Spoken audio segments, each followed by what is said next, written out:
semuanya, kembali menjumpai Anda di program Bible Everyday. Kita akan terus tekun belajar akan firman Tuhan. Yeskiel pasal yang ke-37. Latar belakang daripada pasal ini adalah ketika bangsa Israel sedang berada dalam pembuangan di Babel sana, dan sementara Yehuda berada di Babel, maka kerajaan Israel Utara sendiri pun tercerai-berai. Mereka berpencar entah kemana. Jadi bangsa Israel yang dulu jaya, bangsa Israel yang dulu ditakuti, dihormati, sekarang kejayaannya sudah habis. Mereka bahkan mengalami keadaan yang benar-benar terpuruk dan seolah-olah tidak ada harapan lagi. Mereka ibarat tulang-tulang yang sudah menjadi kering, tidak ada kehidupan lagi. Itulah yang dipikirkan oleh bangsa Yehuda yang berada dalam pembuangan. Coba kita lihat ayat yang 11. Firman-Nya kepadaku, hai anak manusia, tulang-tulang ini adalah seluruh kaum Israel. Sungguh mereka sendiri mengatakan, tulang-tulang kami sudah menjadi kering dan pengharapan kami sudah lenyap, kami sudah hilang. Mereka bahkan tidak punya pengharapan lagi. Pengharapannya sudah lenyap dan mereka merasa sudah hilang. Mereka sudah tidak menganggap mereka menjadi sebuah bangsa. Sudah hilang kejayaan Israel.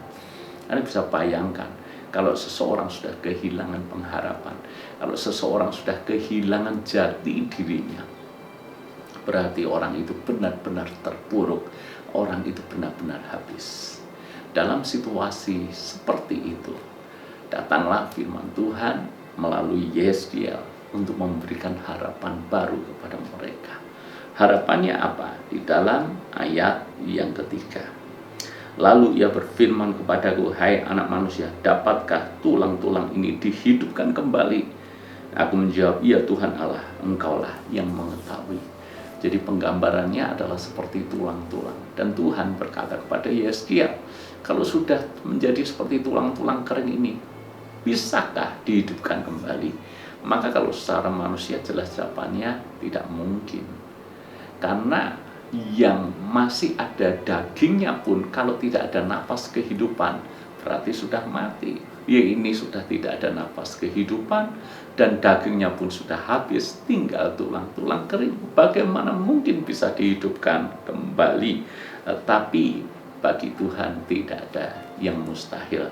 Israel memang terpuruk, Israel memang sudah habis, Israel memang sudah berada dalam kondisi nol besar. Tetapi janji Tuhan pun berlaku atas mereka. Ayat yang ke-7.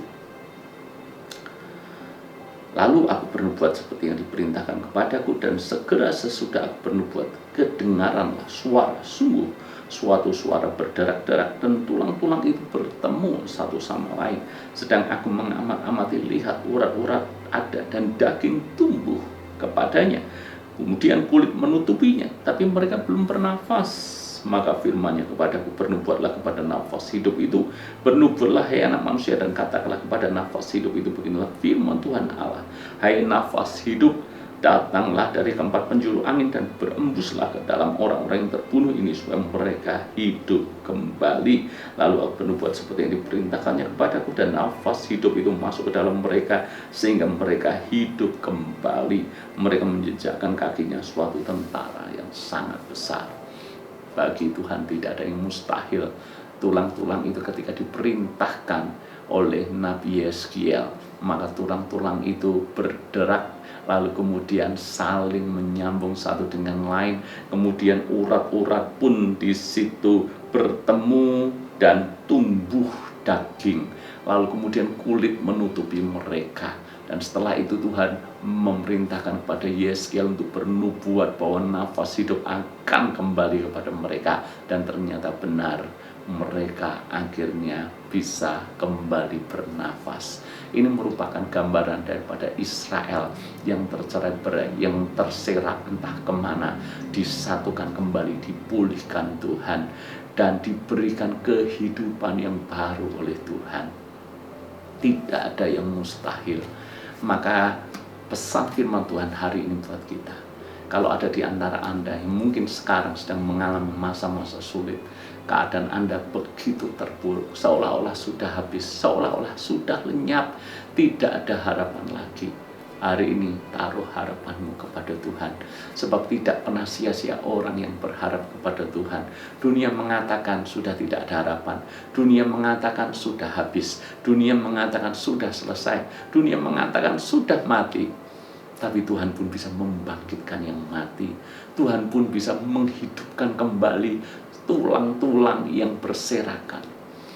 Maka bagi Tuhan tidak ada yang mustahil. Dan percayalah, itu akan terjadi dalam hidup kita, dalam rumah tangga dan keluarga kita.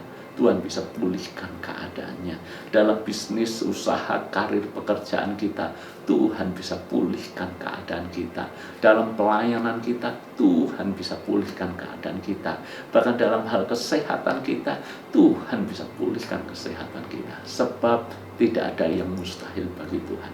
Karena itu percayakan hidup kita kepadanya. Tuhan memberkati.